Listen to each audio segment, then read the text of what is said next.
Pagpasok ng bagong taon, tataas na naman ang presyo ng alak at sigarilyo sa ikalawang round ng pagpapatupad ng sin tax law.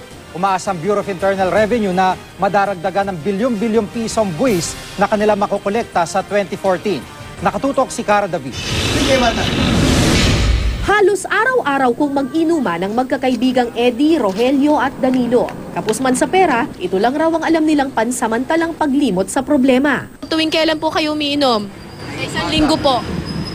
Hindi lang po isang linggo, araw-araw po ako umiinom. Araw-araw kayo umiinom? Ano po iniinom ninyo? Gin lang. Si Eddie, isang parking attendant, mahigit kalahati ng kita, napupunta lang sa alak. So magkano po yung cash ninyo sa isang linggo? 500. 500. Magkano pong ginagastos ninyo para sa pambili ng alak? 400. Pero sa darating na bagong taon, asahang mas malaki pa ang kakainin ng alak sa budget ni Namang Eddie. Magtataas kasi ng presyo ang alak at sigarilyo sa pagpasok ng January 2014 dahil sa ikalawang round ng pagpapatupad ng sin tax law. Come January 1, 2014, the tax rate for the lower tier, kasi dalawang tier tayo, no? Yung lower tier, yung dating 12 magiging 17.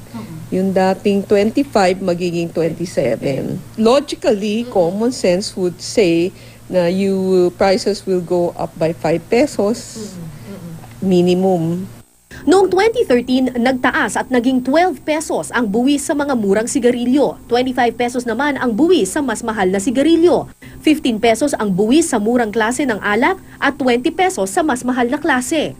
Ngayong 2014, sa ikalawang round ng sin tax law, magiging 17 pesos na ang buwis sa murang klase ng sigarilyo. Ibig sabihin, maaaring magtaas ng 5 piso ang kada pakete ng yosi.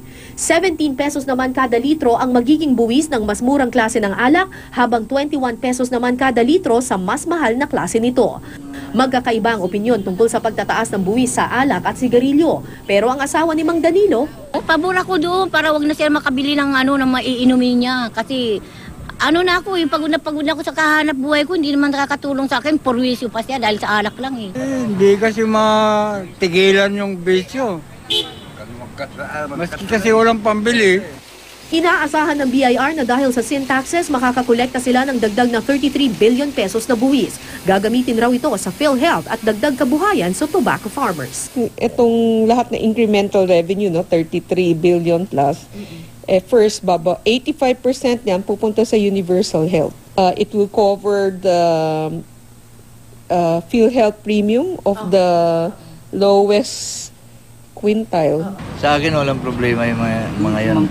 Mas kintasan nila, okay lang yun. Huwag lang ibubulsa yung tax. Cara David, Nakatutok, 24 Oras.